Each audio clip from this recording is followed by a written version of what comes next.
저는 정호입니다. 35살 일용직 노동자죠. 매일 새벽 4시에 일어나 건설 현장으로 향합니다. 하루하루가 전쟁 같지만 포기할 수 없는 이유가 있어요. 바로 3살배기 아들 민우 때문입니다. 아빠, 오늘도 일해요? 잠에서 깬 민우가 졸린 눈으로 물었어요. 가슴이 저려왔습니다. 민우에게는 저밖에 없으니까요. 아내는 민우를 낳고 1년도 채 되지 않아 하늘나라로 떠났죠. 몸이 약했던 그녀는 출산의 고통을 이겨내지 못했습니다. 현장에 도착하면 10여 명의 사람들이 이미 모여 있어요. 모두 저처럼 하루 일당을 위해 모인 사람들이죠. 오늘도 다행히 일거리를 얻었지만 내일은 알 수 없습니다. 비가 오거나 공사가 미뤄지면 그날은 수입이 없어요. 아내의 병원비로 진 빚은 아직도 남아있고 민우의 미래를 위해 모아둔 돈은 거의 없습니다. 해가 지고 퇴근길에 오를 때쯤 등줄기를 타고 땀이 흘러내렸어요. 오늘도 무사히 일을 마쳤다는 안도감과 함께 피로가 몰려왔습니다. 일당을 받아 주머니에 넣으며 생각했죠. 오늘은 민우에게 작은 장난감이라도 사주자. 가게에서 장난감을 고르던 중 문득 창밖에 시선이 멈췄어요. 어둑해진 골목길에 누군가 쓰러져 있었습니다. 급히 가게를 나와 다가가 보니 노인 한 분이 의식을 잃고 누워 계셨어요. 할아버지, 괜찮으세요? 반응이 없었습니다. 즉시 심폐소생술을 시작했어요. 군대에서 배운 대로 가슴을 압박하며 숨을 불어넣었습니다.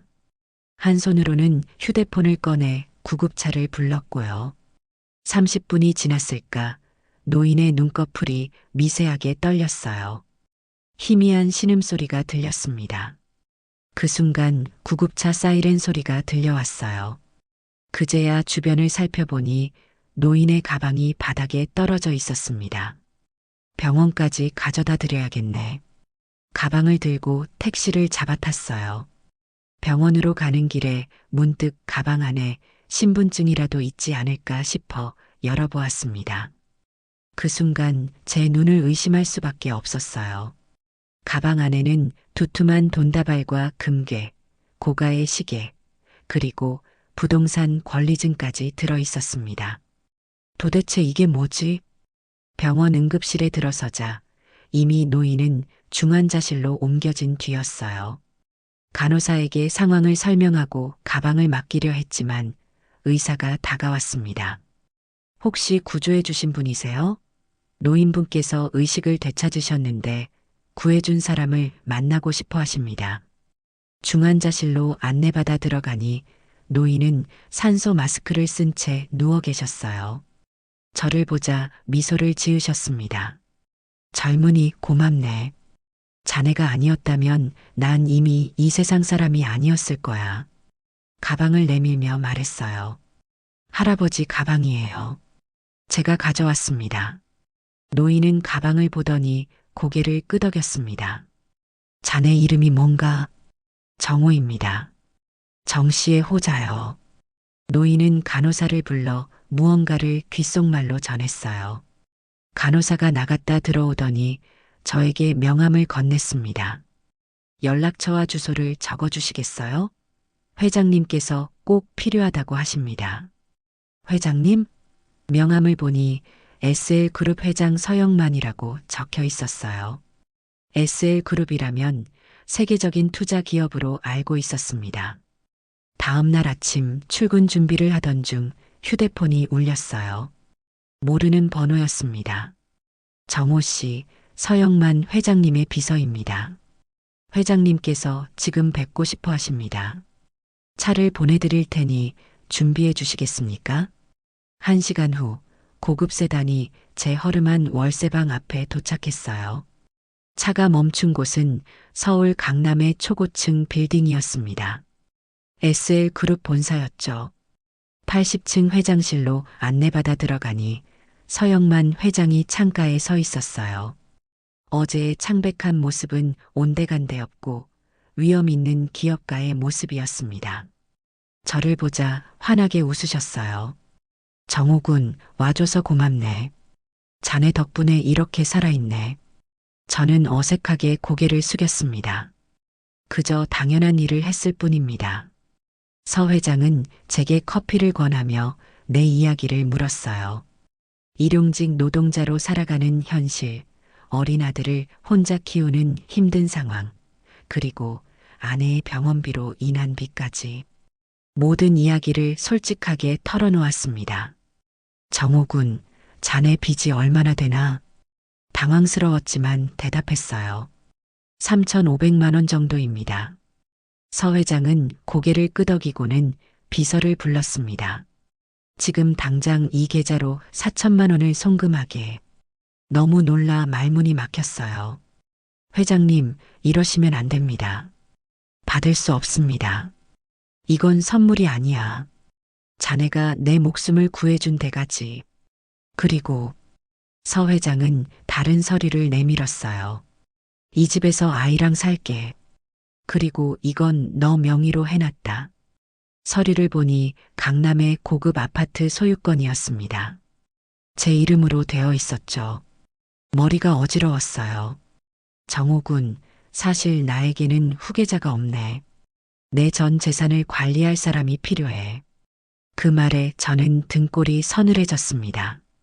설마 그런 뜻은 아니겠지 생각했어요. 정직하고 선한 마음을 가진 자네 같은 사람이 이 회사의 미래를 맡아야 한다고 생각하네. 저는 너무 놀라 말을 잇지 못했습니다. 고졸의 일용직 노동자인 제가 글로벌 기업의 후계자라니 말도 안 되는 이야기였어요. 단 3개월만 이 안에서 일해봐라. 그 후 결정해도 늦지 않다. 다음 날 아침 고급스러운 정장을 입고 SL그룹 본사로 향했습니다. 서 회장이 준비해 주신 옷이었어요. 거울 속 제 모습이 낯설게 느껴졌습니다. 비서실에 도착하자 직원들의 의아한 시선이 저를 향했어요. 수군거림이 들렸습니다. 저 사람이 서 회장님이 데려온 사람이래. 일용직이었다던데? 어떻게 여기까지 온 거지? 고개를 숙이고 자리에 앉았어요. 서 회장의 수석 비서인 김 실장이 다가왔습니다. 정호 씨, 앞으로 이 자리에서 회장님의 업무를 보조하게 될 겁니다. 천천히 배워가면 돼요. 친절한 말투였지만 그의 눈빛에서 의심을 읽을 수 있었어요. 누가 봐도 저는 이곳에 어울리지 않는 존재였습니다. 점심시간 구내식당에서 혼자 밥을 먹고 있었어요. 그때 누군가 제 앞에 앉았습니다. 안녕하세요. 새로 오신 분이시죠? 저는 마케팅팀 박지영입니다. 친절하게 웃는 그녀에게 고개를 숙여 인사했어요. 정호라고 합니다. 잘 부탁드립니다. 지영 씨는 제가 낯선 환경에 적응하는 것을 도와주었습니다. 회사 구조와 업무 흐름, 그리고 필요한 기본 용어들까지 친절하게 설명해 주었어요. 한 달이 지나고 SL그룹의 핵심 프로젝트인 그린 에너지 이니셔티브가 위기에 처했습니다. 협력 업체와의 갈등으로 프로젝트가 중단될 위기였어요.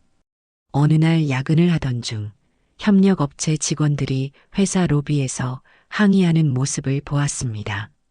그들의 이야기를 들어보니 단순한 소통 부재가 문제였어요. 저는 용기를 내어 그들과 대화를 시작했습니다. 여러분의 입장을 이해합니다. 제가 회사 측에 여러분의 의견을 전달해 드리겠습니다. 이튿날 서 회장에게 직접 이 문제를 보고했어요. 제 의견을 진지하게 들으신 후 협력업체와의 새로운 협상을 지시하셨습니다. 덕분에 위기는 무사히 넘겼고 프로젝트는 다시 진행될 수 있었어요. 그린 에너지 프로젝트의 성공적인 재개 이후 회사 내 제 위치가 조금씩 달라지기 시작했습니다. 더 이상 수군거림이 들리지 않았고 오히려 제 의견을 묻는 직원들이 늘어났어요. 서 회장과의 약속인 3개월이 거의 다 되어 갔습니다. 그동안 민우는 새로운 환경에 잘 적응해 갔어요. 좋은 어린이집에 다니게 되었고 영양가 있는 음식을 먹을 수 있게 되었죠. 어느 날 서 회장이 전 직원이 참석하는 중요한 미팅을 소집했습니다. 무슨 일인지 몰라 긴장한 채 대회의실로 향했어요. 서 회장이 무대 위로 올라갔습니다. 오늘 여러분에게 중요한 결정을 알리고자 합니다. 회의실이 조용해졌어요. 모두가 숨죽이며 서 회장의 다음 말을 기다렸습니다. 오늘부로 나는 회장직을 내려놓고 이 회사를 정호에게 맡기겠습니다. 순간 회의실이 술렁였습니다. 모두의 시선이 저를 향했어요. 너무 놀라 말문이 막혔습니다. 회장님, 이건 자리에서 일어나 더듬거리며 말했어요. 서 회장은 단호한 목소리로 이어갔습니다. 정직함과 책임감, 그게 회장을 만드는 자질이다. 정호는 그런 자질을 갖췄어. 임원들 사이에서 불만의 목소리가 들렸어요. 누군가 일어나 항의했습니다. 회장님, 이건 너무 성급한 결정 아닙니까? 정호 씨는 이제 겨우 3개월밖에 되지 않았습니다. 서 회장은 흔들림 없는 눈빛으로 대답했어요. 내 결정은 이미 내렸네. 이사회도 승인했어. 회의가 끝난 후 저는 서 회장의 사무실로 불려갔습니다. 마음이 혼란스러웠어요. 회장님, 저는 아직 준비가 되지 않았습니다. 이건 너무 벅찬 일이에요. 서 회장은 제 어깨를 토닥였습니다. 정호군, 내가 자네를 선택한 이유가 있네. 자네는 돈과 권력에 눈이 멀지 않았어. 순수한 마음으로 사람을 대하지. 회장직을 맡은 첫날, 긴장된 마음으로 출근했습니다. 이제 제 명함에는 SL그룹 회장 정호라고 적혀 있었어요. 회장실로 안내받았지만 그곳이 너무 낯설게 느껴졌습니다. 며칠 후 첫 번째 중요한 의사결정을 내려야 했어요. 수익성이 낮다는 이유로 국내 공장 하나를 폐쇄하고 해외로 이전하는 안건이었습니다. 그러나 그곳에서 일하는 300명의 직원들이 일자리를 잃게 될 상황이었죠. 비용 절감을 위해선 어쩔 수 없는 결정입니다. 재무이사의 설명에 고개를 끄덕였습니다. 하지만 마음이 무거웠어요. 저도 한때 하루아침에 일자리를 잃을까 두려워했던 노동자였으니까요. 직접 공장을 방문해 보겠습니다. 임원들의 만류에도 불구하고 저는 공장을 찾았습니다. 현장 직원들과 대화를 나누고 작업 환경을 살펴봤어요. 그 과정에서 새로운 아이디어가 떠올랐습니다. 이 공장을 폐쇄하는 대신 친환경 제품 생산 라인으로 전환하면 어떨까요? 세계적으로 친환경 제품 수요가 높아지고 있잖아요. 재무팀은 회의적이었지만 저는 직원들과 함께 새로운 사업 계획을 수립했습니다. 3개월 후 그 공장은 회사의 새로운 수익원으로 자리 잡았어요. 직원들의 일자리도 지켜졌고 오히려 더 많은 고용이 창출되었습니다. 이 결정이 회사 내에서 제 평판을 바꾸는 전환점이 되었어요. 임원들은 제 경영 방식에 점차 신뢰를 보내기 시작했고 직원들은 저를 진심으로 지지하게 되었습니다. 서 회장은 점점 건강이 악화되어 병원에 입원하셨어요. 매일 병문안을 갔습니다. 그분은 항상 미소로 저를 맞아주셨죠. 정호군, 자네가 내 기대 이상으로 잘해주고 있네. 이제 나도 편안하게 눈을 감을 수 있겠어. 그런 말씀 마세요. 회장님께서는 저와 민우에게 새 삶을 주셨습니다. 취임 1년이 지난 어느 날 회의실에서 연례 경영성과 보고회가 열렸습니다. 모든 지표가 상승했다는 보고에 임원들의 얼굴에 미소가 번졌어요. 친환경 사업 전환 이후 매출이 38% 증가했으며 직원 만족도 역시 크게 향상되었습니다. 보고를 듣고 있자니 지난 1년간의 변화가 주마등처럼 스쳐 지나갔습니다. 처음에는 모든 것이 낯설고 두려웠지만 이제는 제자리가 되었다는 느낌이 들었어요. 퇴근길에 서 회장이 계신 병원에 들렀습니다. 최근 건강이 많이 악화되어 중환자실에 계셨어요. 의사 선생님이 저를 불러 면담했습니다. 회장님의 상태가 많이 좋지 않습니다. 가족들에게 연락드려 마음의 준비를 하시는 게 좋겠습니다. 가슴이 아팠어요. 서 회장은 제게 두 번째 아버지와 같은 존재였습니다. 중환자실로 들어가 그분의 손을 잡았어요. 창백한 얼굴이었지만 저를 보자 미소를 지으셨습니다. 정호야, 내가 온 것 같구나. 목소리가 너무 약해 귀를 가까이 대야 들을 수 있었어요. 정호야, 이제 진짜 아들을 얻은 것 같아 행복하다. 내가 내 선택이 옳았다는 걸 증명해줬어. 눈물이 나왔습니다. 회장님 덕분에 저와 민우가 새 삶을 살게 되었어요. 영원히 감사드립니다. 서 회장은 마지막 힘을 다해 말씀하셨어요. 정호야, 내 회사를 부탁하네. 그리고 행복하게 살아라. 아들아. 그날 밤 서영만 회장은 평화롭게 눈을 감으셨습니다. 장례식에는 수많은 사람들이 참석했어요. 재계 인사들부터 평소 서 회장의 도움을 받았던 일반 시민들까지 그분의 영향력과 선한 영향을 실감할 수 있었습니다. 그로부터 3년이 지난 어느 날 저는 새로운 사옥 준공식에 참석했습니다. SL그룹의 새 본사 건물이었어요. 현대적인 디자인의 고층 빌딩이었지만 옥상에는 직원들을 위한 정원과 휴식 공간을 만들었습니다. 회장님, 테이프 커팅 준비가 됐습니다. 비서의 안내에 따라 앞으로 나갔습니다. 많은 직원들과 내빈들이 지켜보는 가운데 민우와 함께 테이프를 잘랐어요. 이제 6살이 된 민우는 카메라 앞에서도 당당했습니다. 건물 투어를 하던 중 일부러 직원 식당으로 향했습니다. 새 건물의 식당은 넓고 쾌적했어요. 여느 고급 레스토랑 못지 않았죠. 회장님, 여기서 식사하시겠습니까? 회장실로 음식을 올려드릴까요? 비서의 물음에 고개를 저었습니다. 아니요, 직원들과 함께 먹을게요. 식당에 들어서자 직원들이 놀란 표정으로 저를 바라봤어요. 곧 평소처럼 대하라는 눈짓을 보내자 다들 자연스럽게 식사를 이어갔습니다. 저는 민우의 손을 잡고 배식대에 줄을 섰어요. 로비로 내려왔을 때 벽에 걸린 대형 사진이 눈에 들어왔어요. 서영만 회장의 사진이었습니다. 그 옆에는 작은 명판이 있었어요. 나눔과 배려의 정신을 일깨워 주신 서영만 회장님을 기리며 민우가 사진을 가리켰습니다. 아빠, 저분이 할아버지예요? 고개를 끄덕였어요. 응, 서 회장님이셔. 아빠와 민우가 이렇게 행복하게 살 수 있도록 도와주신 분이야. 밖으로 나오는 길에 기자들이 모여 있었어요.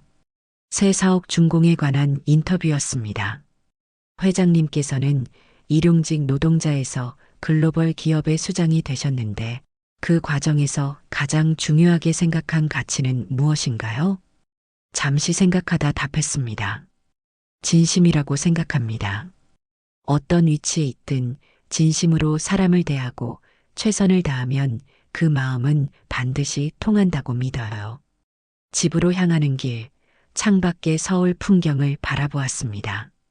불과 4년 전 이 도시에서 하루하루 생계를 걱정하며 살았던 제가 이제는 이런 삶을 살게 되다니.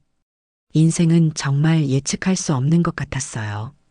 저는 이 건물의 주인이 아닌데요. 소리내어 중얼거렸습니다. 아직도 이런 생활이 꿈만 같았어요. 하지만 제가 진정으로 주인인 것은 이 건물이나 회사가 아니라 제 삶 자체라는 것을 깨달았습니다. 저의 선택과 노력, 그리고 주변 사람들의 도움으로 만들어진 제 인생이었죠. 민우가 장난감을 안고 다가왔어요. 그 모습을 보며 가슴이 따뜻해졌습니다. 앞으로도 아들에게 부끄럽지 않은 아버지가 되기 위해, 그리고 서 회장님의 뜻을 이어가기 위해 최선을 다하리라 다짐했습니다.